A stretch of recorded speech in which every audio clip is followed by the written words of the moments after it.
Arabelle Bien-être. 9h-10h, Arabelle Bien-être avec Manel sur Arabelle.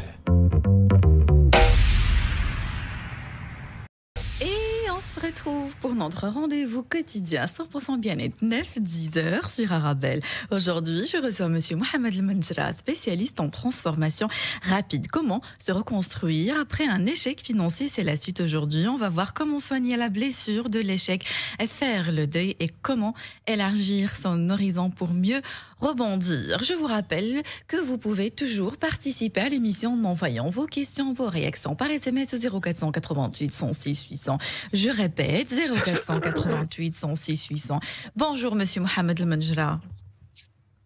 Bonjour Manel. Encore une petite voix, Monsieur Mohamed El Menjra. Non, ça va. N'oublie pas qu'il y a 2 heures de décalage, donc la voix, elle commence à se réveiller, mais ça va. Il fait beau chez vous. L'énergie est là, la voix prend un petit peu à suivre. Voilà, exactement. Il fait beau chez vous. Non, il fait toujours très beau, donc il n'y a pas de problème. On n'a pas de problème de soleil, on a des problèmes de manque de pluie, donc il n'y a pas de problème. Ici aussi, il fait très beau. Quand tu veux, je t'envoie du soleil, il n'y a pas de problème. Non, merci beaucoup, j'en ai assez. J'en ai assez. Il fait très beau en Belgique cette matinée, c'est magnifique. La fenêtre est ouverte, il y a de l'air frais qui rentre, magnifique. Alors, Monsieur Mohamed El Menjra, comment se reconstruire après un échec financier? C'est la suite aujourd'hui. Si vous permettez, je vais lire un message que j'ai reçu la semaine passée de Madame Claudia Jiménez, consultante, coach et formatrice spécialiste du bien-être au travail. Un long message. Je tiens absolument à le lire et j'attends vos commentaires, Monsieur Mohamed El Menjra. Donc, elle dit, parce que contrairement aux États-Unis ou aux pays nordiques, la Belgique, la France et le Maroc ne permettent pas l'échec et ne le reconnaissent pas comme une plus-value d'opportunité pour faire mieux ou autre chose. Dans nos pays et au Maroc, on te demande toujours tes diplômes à 40 ou 50 ans et les titres sont importants. On élève nos enfants dans la réussite, meilleur bulletin, meilleur point, diplôme, certificat, carte de visite, etc. Le prof te dit « je ne donne pas 20 sur 20 car personne n'est parfait ». En Finlande, en début d'année, les profs disent aux élèves « vous avez 100 sur 100, faites de votre mieux pour les garder, essayez, testez et avancez ». Donc voilà, tout ça pour dire que la culture et l'éducation nous empêchent aussi de rebondir. Beaucoup de points dans ce message de Madame Claudia Jiménez, consultante, coach et formatrice. Qu'est-ce que vous en pensez, Monsieur Mohamed El Menjra? Est-ce que le fait que la culture, ou alors, oui, on va dire la culture, mette l'accent sur les diplômes, sur les points qu'on a obtenus aussi, les professeurs aussi s'appuient sur ça, est-ce que ça empire la situation quand on vit un échec? Oui, parce que dans ces pays-là, elle a parfaitement raison. Dans les pays nordiques, dans les pays anglo-saxons qui encouragent l'échec, on vous explique que tout simplement, vous n'êtes pas votre passé. Ce qui est arrivé dans le passé n'a aucune relation avec le futur. On peut avoir un passé difficile, on peut avoir un passé lourd de conséquences, on peut avoir un passé tragique et à côté de ça, avoir un avenir exceptionnel. Malheureusement, au Maroc, en France et dans pas mal de pays européens, on a cette culture que vous êtes votre passé et que donc vous avez un échec, vous allez transporter un échec. Vous avez un diplôme, vous allez transporter ce diplôme. Vous avez une carte visite, vous allez garder cette visite. On est plus dans la constance, on est plus dans une forme de fausse régularité et on n'aime pas le changement. Ce sont des cultures qui n'aiment pas le changement. Or, malheureusement, plus on éduque nos enfants, plus on inculque à nos enfants qu'il faut être à l'aise avec le changement, qu'ils soient meilleurs suite à un échec ou qu'ils ne soient pas meilleurs suite à un moment difficile. À ce moment-là, on arrive à accomplir, on arrive à s'adapter et être heureux. Mais cette obsession de l'échec que l'on a dans nos cultures, malheureusement, nous empêche d'aller de l'avant et empêche aux jeunes générations et même aux gens un peu plus âgés de prendre des risques, de repartir et de rebondir. Magnifique. Monsieur Mohamed El Menjra, vous avez éduqué vos enfants à avoir le meilleur bulletin de la classe, à être premier de la classe? Non. Pour moi, le plus important, c'était, je le disais toujours aux enfants, tant que ça roule. C'est-à-dire un enfant qui est en classe, il a des notes, on va dire, correctes, ça roule bien, les profs ne se plaignent pas, il est content en classe. Parce que le plus important, c'est cette confiance en soi. À l'école, on joue tous à devine ce que le professeur pense. Vous devez venir en classe et réciter ce que le prof a dans sa tête. C'est plus un exercice de mémoire et de ressortir ce qui a été dit en classe. Mais le plus important, et on le voit et avec le recul, moi je vois les amis qui étaient avec moi en classe, ceux qui ont réussi dans leur vie, ceux qui ont eu des vies exceptionnelles, ceux qui sont heureux et épanouis, ce n'est jamais ceux qui avaient de très bonnes notes en classe. Parce qu'il y a une intelligence académique, il y a une intelligence sociale. Le plus important, c'est d'éduquer à nos enfants, d'abord d'être bien avec eux-mêmes, pas de faire plaisir aux profs ou aux proviseurs. Magnifique, c'était important de le dire, Monsieur Mohamed Menjra, parce qu'on voit des parents au quotidien ne pas être contents juste parce que l'enfant est arrivé 2e ou 3e en classe. Ils disent, pourquoi pas le premier? Je trouve ça un peu dommage. Alors moi j'ai un exemple à partager avec toi. Une fois, j'ai un parent qui m'a appelé et qui m'a dit, j'aimerais que vous voyiez mon fils, que vous lui faites de l'hypnose parce qu'il n'est pas bien. J'ai posé la question, je lui ai dit, quel âge a votre enfant? Quel âge a votre enfant? Il m'a dit, il a 14 ans. Je lui ai dit, comment sont ses notes en classe? Il m'a dit, il a 13 sur 20. Je lui ai dit, est-ce que les professeurs sont contents? Il m'a dit oui. Je lui ai dit, il mange bien? Il m'a dit oui. Je lui ai dit, il dort bien, bonne santé, il est sociable, il partage. Je lui ai dit, alors il est où le problème? Il m'a dit, il a 13 sur 20. Moi, je souhaite qu'il ait 16 sur 20 comme son cousin. Je lui ai dit, alors monsieur, vous restez à la maison et vous le laissez chez lui. Votre enfant est parfaitement bien. C'est le papa qui doit faire de l'hypnose, hein, monsieur Mohamed Menjra, pour moi. C'est pour ça que j'ai ri. Dès que vous avez commencé l'histoire, je voyais la fin. C'est le papa qui a besoin d'hypnose. Tu la voyais venir. Je la voyais venir parce que des parents comme ça, j'en vois tous les jours. C'est vraiment dommage. Et c'est souvent ceux et celles, les mamans aussi, qui n'ont pas réussi leurs études, qui sont comme ça, en fait, avec leurs enfants. Ils se projettent, en fait, je comprends pas, en fait, ce qui se passe dans leur tête. Alors, monsieur Mohamed... Ils veulent avoir le bulletin. Ces parents-là veulent avoir le bulletin qu'eux n'ont jamais eu. Ah voilà. Et voilà. C'est un petit complexe. On peut parler de complexe. Hein. Ouais. D'accord. Monsieur Mohamed Menjra, en parlant de séparation, on a parlé de deuil. Est-ce que quand on parle aussi d'échec financier, on doit aussi parler de deuil? Est-ce qu'il y a un travail de deuil à faire? Absolument. Il y a un travail de deuil.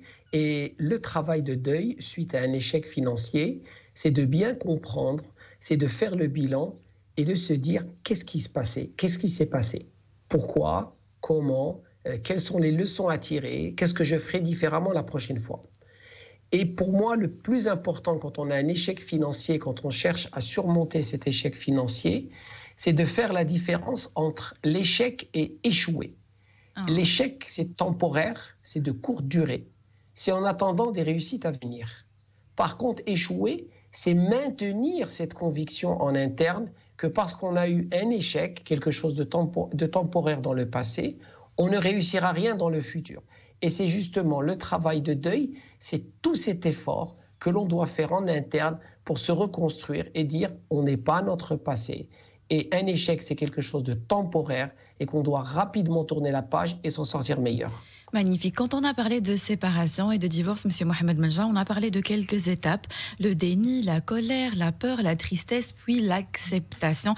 Et vous avez dit qu'on peut, on va dire, rechuter à chaque fois jusqu'à l'acceptation. Est-ce que quand on parle aussi d'échec financier, on parle des mêmes étapes? Oui, c'est un échec comme un autre, c'est-à-dire qu'il faut se reconstruire. Dans cet échec, il y a accepter ce qui s'est passé, il y a comprendre de ce qui s'est passé, il y a arrêter de s'en vouloir, il y a être gentil avec soi-même. Quand je dis le mot gentil avec soi-même, c'est arrêter de s'accabler constamment parce qu'on se fait beaucoup de mal, on se culpabilise et on n'arrive pas à se pardonner. Et l'étape la plus importante dans l'acceptation de son échec, encore une fois, quelque chose de temporaire, c'est de rapidement dire « Ok, je reconnais ce qui s'est passé, je comprends ce qui s'est passé, et une fois que j'apprends, je me pardonne de ce qui s'est passé. » Et quand on se pardonne de ce qui s'est passé, on est beaucoup plus à l'aise et on arrête d'être accablé du regard des autres. Parce que c'est ce regard des autres, ce jugement de la société qui nous fait très mal. C'est pour ça que beaucoup de gens n'arrivent pas à s'en sortir. Magnifique. Je rappelle à mes auditeurs qu'ils peuvent toujours participer à l'émission en envoyant leurs questions, leurs réactions par SMS au 0488 106 800 0488 106 800.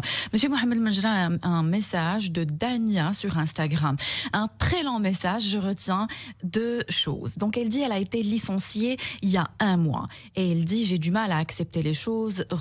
Elle a chuté dans une dépression. Ce que j'ai envie de dire à cette auditrice, monsieur Monsieur Mohamed Mjra, puisqu'on parle de deuil et d'étapes, les étapes du deuil. C'est tout à fait normal, Monsieur Mohamed Mjra, qu'on ne se sente pas bien. Des fois, on se dit, ben non, je dois me sentir bien juste après un échec, la perte de quelqu'un, une séparation, n'importe quel, on va dire, accident de la vie, on peut dire les choses comme ça. Qu'est-ce que vous avez à lui dire? Non, on ne se sent pas bien suite à un accident de la vie. On ne se sent pas bien immédiatement suite à la perte de quelqu'un qui nous est cher. Nous sommes des êtres humains, nous avons des émotions. Le problème se pose quand cette souffrance s'inscrit dans le temps. Faire le deuil, ça veut dire donner une période où on prend le temps d'avoir cette souffrance, de comprendre qu'on a mal, de respecter qu'on a mal. On doit toujours respecter ses émotions. Le problème, c'est de rester dans cette douleur éternellement. Elle a été licenciée de son travail, c'est une période qui est difficile, c'est une période qui est douloureuse, qu'elle se donne quelques semaines, comprendre ce qui s'est passé et rapidement rebondir. Donc vouloir le lendemain tourner la page et dire « je m'en fous de ce qui se passe », ce n'est pas la bonne approche. Par contre, se dire comment je peux rapidement me reconstituer, comment je peux repartir, comment je peux aller de l'avant et qu'est-ce que je peux apprendre. Parce que quand on comprend que les choses qui nous arrivent dans notre vie sont dans notre intérêt, c'est cette notion de se dire que l'univers est en train de conspirer pour mon bien-être. Et que peut-être aujourd'hui, ce qui est un licenciement est quelque chose de difficile à vivre, dans quelques mois sera la meilleure chose qui lui sera arrivée dans sa vie. Magnifique. Vouloir aller trop vite, c'est le résumé que je fais après avoir lu une dizaine de messages, Monsieur Mohamed Mjra. Vouloir aller trop vite ou aller vite consulter. Je sais que vous êtes spécialiste en transformation rapide, spécialiste en hypnose, on vient vous consulter, mais ce n'est que mon avis et vous pouvez me corriger si je me trompe. Pourquoi aller vite consulter si on peut trouver les ressources en soi, Monsieur Mohamed Mjra? Il y a des étapes à faire, attendre, comme vous avez dit, quelques semaines, attendre de voir si je suis capable de surmonter cette épreuve toute seule. Puis, si je vois vraiment que c'est impossible, aller consulter, ne pas vite aller voir un psy ou un psychologue ou un psychothérapeute. Qu'est-ce que vous en pensez? Absolument. Vous n'êtes pas obligé, si vous avez un moment difficile dans votre vie, d'aller consulter quelqu'un. On va consulter quelqu'un quand on n'arrive pas à s'en sortir. Beaucoup d'entre nous ont la chance d'avoir un tissu social, un tissu familial. Il faut utiliser ça à notre avantage. Si vous arrivez à vous en sortir, si vous avez quelqu'un dans votre entourage très proche, ami ou famille avec qui parler, avec qui échanger, à ce moment-là, ça sera amplement suffisant et vous n'avez pas la peine de consulter. On consulte ou on va voir un spécialiste quand on sent qu'on est en train de couler, quand on sent qu'on n'arrive pas à s'en sortir ou quand on sent qu'il n'y a personne dans notre entourage qui nous comprend. Parce que quand on va parler, on va être accablé.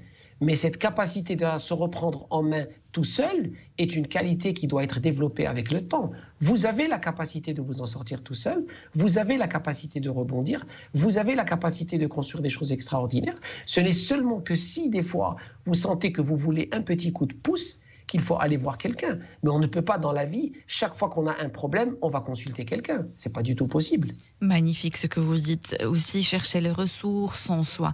Monsieur Mohamed Mjra, je ne sais pas si je peux citer le prénom. En attendant, je ne citerai pas. Un message sur Instagram, c'est vraiment, on va dire, c'est vivre. Je résume ce message, vivre dans le passé et le regret.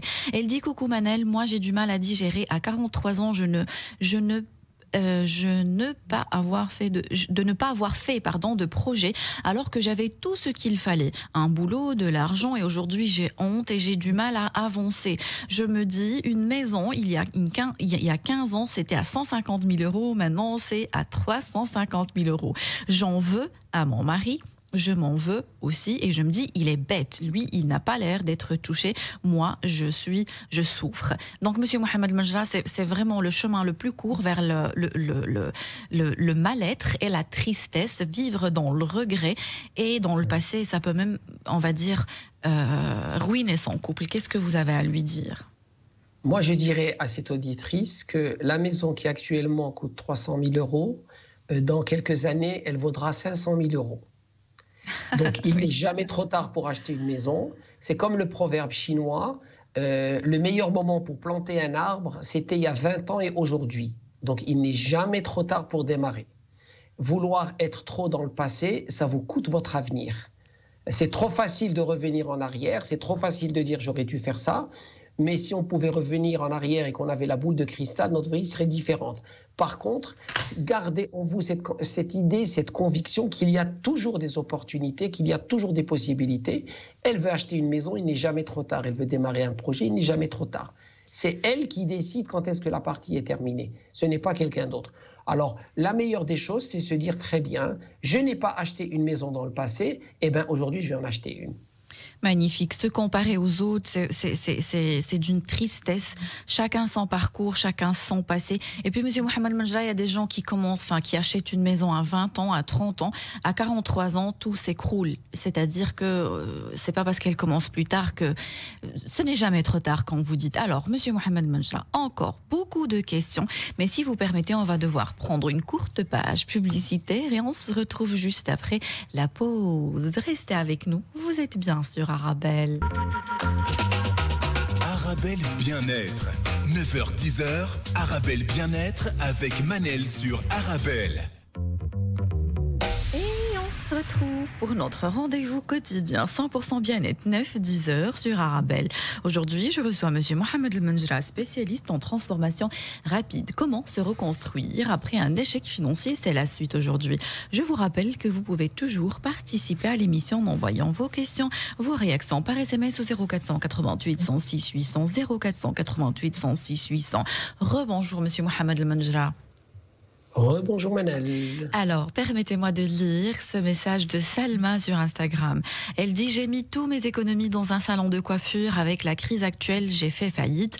Ma seule obsession, c'est le regard des autres. Comment l'affronter? J'ai honte, je m'isole et ça empire mon état. Je n'ai plus rien sur mon compte en banque. Je vis au jour le jour. Avec mes enfants, mes deux enfants, c'est difficile. Comment faire pour rebondir? Alors, c'est le moment de vous poser cette question, Monsieur Mohamed El Menjra. Comment s'en sortir étape par étape? On a parlé ici la dernière fois de ce sentiment de honte et d'affronter le regard des autres. Qu'est-ce que vous avez déjà à lui dire à Salma? Elle a beaucoup de choses dans sa vie. Elle a sa santé et deux enfants magnifiques. Qu'elle aille faire un tour du côté des hôpitaux pour voir les gens malades et qu'elle tourne autour d'elle et qu'elle voit les parents qui n'arrivent pas à avoir des enfants. On a tous beaucoup de choses dans notre vie, on a tous beaucoup de choses magnifiques, mais malheureusement aujourd'hui on vit dans une culture qui se focalise plus sur ce que l'on n'a pas plutôt sur ce que l'on a. Donc c'est vrai que c'est difficile de perdre son travail et là on va voir ensemble les différentes étapes à traverser, mais je sais que c'est pas facile. Surtout que vous avez dit ici aussi la dernière fois, M. Mohamed Menjra, qu'il y a toujours un message derrière chaque échec. L'univers ou Dieu ou Allah, je ne sais pas en quoi vous croyez, il vous envoie toujours un message. Plus c'est difficile, mieux c'est, je crois, la réussite par après, le fait de pouvoir rebondir. Bien sûr, parce qu'on est fiers de nous. On réalise qu'on est sorti par une phase difficile. Et c'est cette capacité de rebondir. La vie ne peut pas être un long fleuve tranquille, sinon ça serait monotone, ça serait bête. Imaginez si on n'avait pas de problème, imaginez si tout se passait comme on voudrait. On serait tous malheureux. Magnifique, si tout se passerait comme on voudrait, on serait tous malheureux. Alors dites-moi pourquoi, Monsieur Mohamed El Menjra? Parce que l'être humain fonctionne en relatif. L'être humain a besoin de comparaison. On ne peut connaître l'amour que si on a vécu la solitude. On ne peut apprécier la richesse que quand on a eu la pauvreté. Ça c'est ancré en nous. Quelqu'un qui n'a jamais connu la pauvreté ne va pas apprécier la richesse. Et le monde ou l'univers où Dieu ne nous envoie pas ce qu'on a envie, mais ce dont on a besoin pour grandir.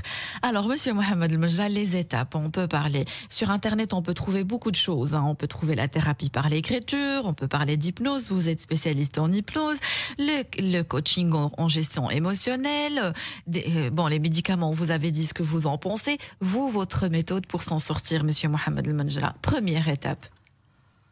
Comprendre ce qui s'est passé, lister les raisons de ces échecs. Et là, on doit se remettre en question. Oui, qu'est-ce qui s'est passé?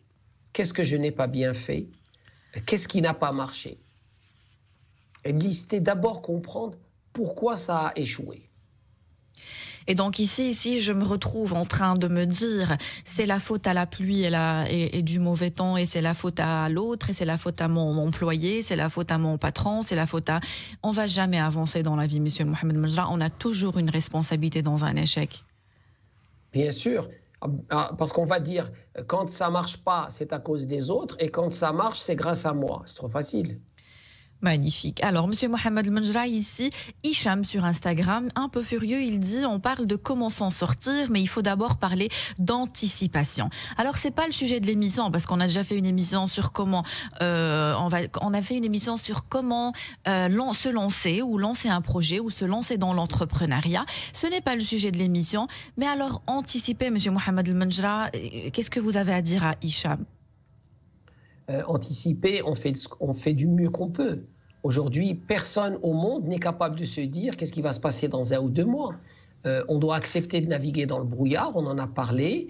Anticiper, ça veut dire voir une opportunité, être conscient et confiant de cette opportunité, saisir cette opportunité, aller de l'avant. On donne le meilleur de nous-mêmes. Anticiper, ça veut dire quoi qu'il arrive, quoi qu'il se passe, on trouvera un moyen de rebondir et on trouvera un moyen de repartir. Vous avez, Monsieur Mohamed Majra, vous aussi, dans votre carrière, vous avez investi dans un projet. Est-ce qu'à certains moments de votre projet, quand vous avez vu que ça allait mal, on va dire financièrement, vous avez fait appel à un expert ou alors à une expertise extérieure?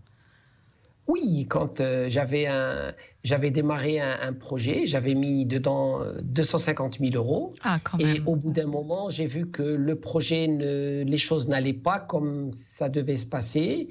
J'ai fait appel à des gens que je connais qui ont une meilleure expertise que moi. Ils ont analysé la situation. Ils m'ont dit, tu vas droit dans le mur. J'ai dit, OK, on arrête les frais et j'ai tout arrêté. C'était excessivement difficile, c'était très douloureux, ça m'a coûté beaucoup d'argent, mais c'est une leçon exceptionnelle.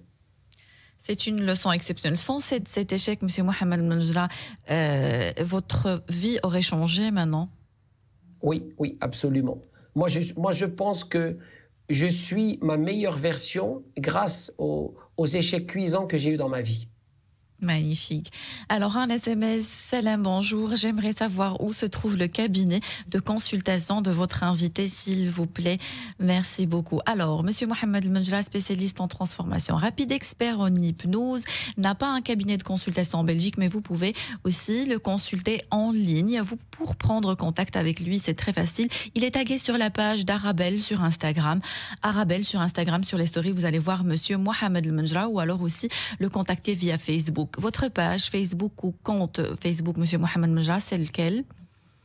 C'est mon nom, Mohamed El Majra. Voilà. Mohamed El Majra. Comment ça s'écrit? Plus facile à aller sur Instagram, et il fait aussi des consultations en ligne. Alors, Monsieur Mohamed El Majra, faire appel à une expertise, par exemple extérieure.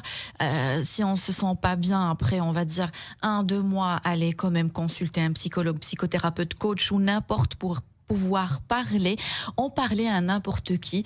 Le risque, Monsieur Mohamed El Majra, commencer comme ça à crier sur tous les toits que j'ai vécu un échec, qu'est-ce que je risque en faisant ça? En faisant cela, on risque de continuellement mendier de l'affection et de la compassion des autres. C'est pas bon. Ça ne sert strictement à rien. Ça ne sert à rien. Il faut parler. Moi, ce qui est important dans ce cas-là, c'est les leçons, comprendre. Qu'est-ce qui s'est passé? C'est de se documenter, de se dire qu'est-ce que je ferai différemment. Il faut que ça soit des leçons. Les choses arrivent dans la vie, les choses arrivent pour vous, pas contre vous. Utilisez vos expériences, utilisez vos vécus. C'est des richesses, c'est des leçons extraordinaires. Et quand on comprend que dans ces échecs, il y a des leçons magnifiques pour construire des choses encore meilleures et encore plus exceptionnelles à venir, notre vie devient extraordinaire. Alors, Monsieur Mohamed Majra, est-ce que ces personnes qui ont de la foi, on dit quand on a de la foi, on a facile à surmonter les épreuves de la vie. Est-ce qu'il faut vraiment avoir la foi ou croire en quelque chose pour pouvoir surmonter ces épreuves? Qu'est-ce que vous en pensez? Oui, il faut croire en vous. Il faut croire en vous. Et croire en vous, quelles que soient vos croyances religieuses ou sociales ou métaphysiques ou ce que vous voulez, quand on croit dans quelque chose de plus fort que nous, on doit croire aussi que cette chose plus forte et plus grande que nous a donné la capacité en interne parce qu'on n'est qu'une émanation, on n'est qu'une conséquence de cette force extraordinaire. Et que donc, à l'intérieur de nous-mêmes, chacun d'entre nous a cette force, a cette capacité à rebondir. Il faut se rappeler qu'on n'est pas des êtres physiques qui ont une expérience spirituelle, on est à la base des êtres spirituels qui ont une expérience physique. Comment on voit cela? Quand on voit l'intérieur de notre corps, qu'est-ce qu'il y a? Il y a des atomes, des électrons, des neutrons. Il y a une profusion et un excès d'énergie qui est à l'intérieur. Et c'est cette énergie qui est là, qui sera toujours là. Donc un échec, oui, c'est quelque chose de temporaire, mais il faut rapidement apprendre de cet échec, tourner la page et pouvoir aller de l'avant. Et avoir la foi, c'est ne jamais perdre confiance en soi et de se dire, tant que je suis vivant, rien n'est terminé, rien n'est final et rien n'est figé dans le temps.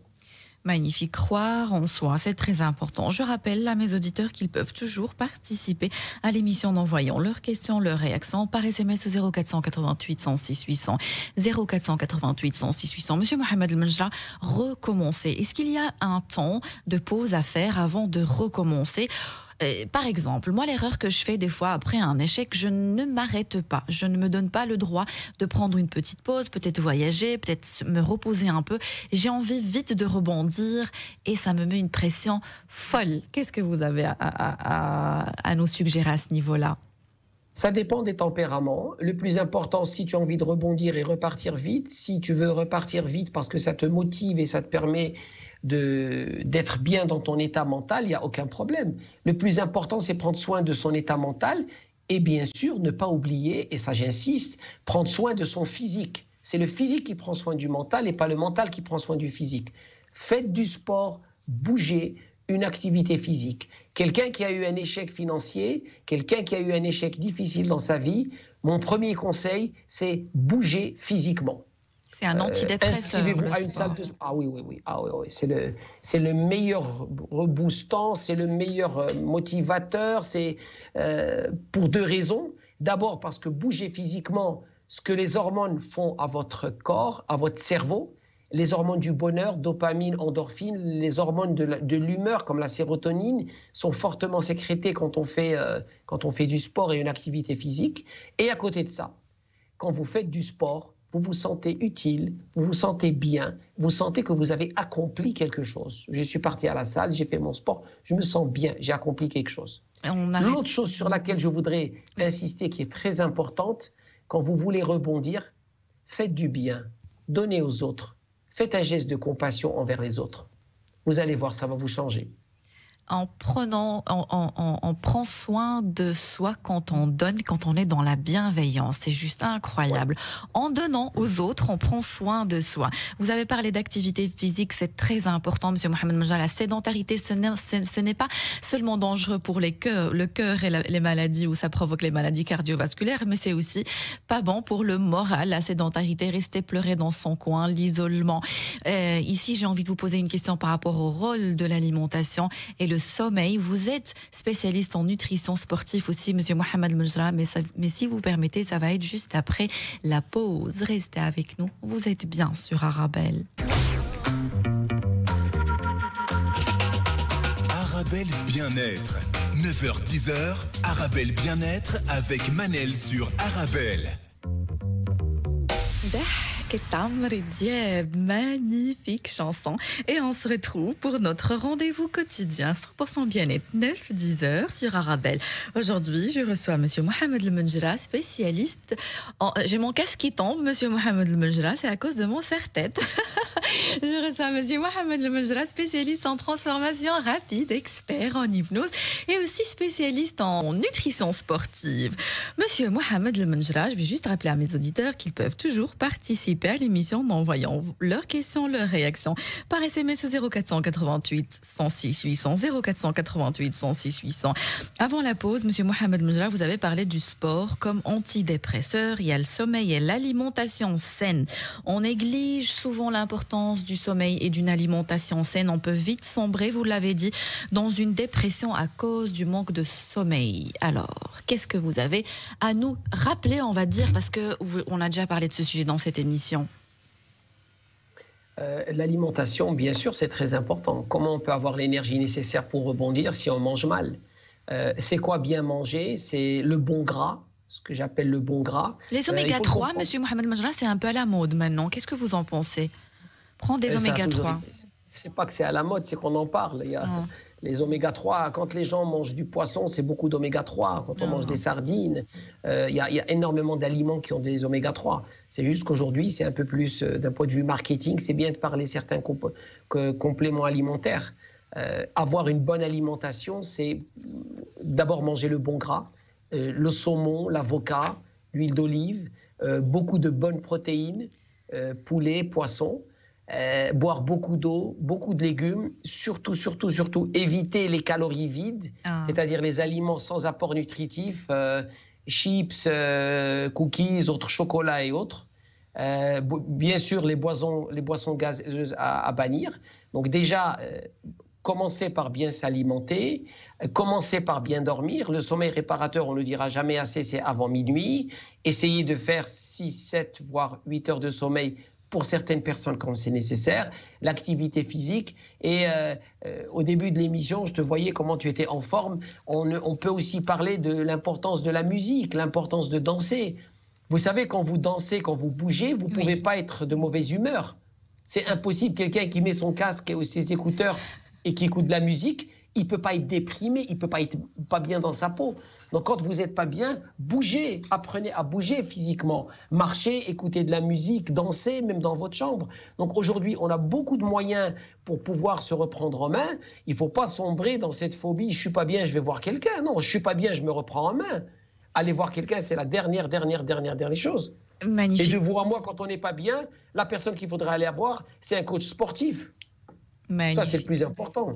Magnifique, Monsieur Mohamed Majra. Vous faites aussi beaucoup de sport, hein, je le vois sur les réseaux sociaux. Oui. Monsieur Mohamed Majra, vous parlez de calories vides, je vous assure que c'est vrai. J'ai tellement habitué mon corps à une alimentation saine.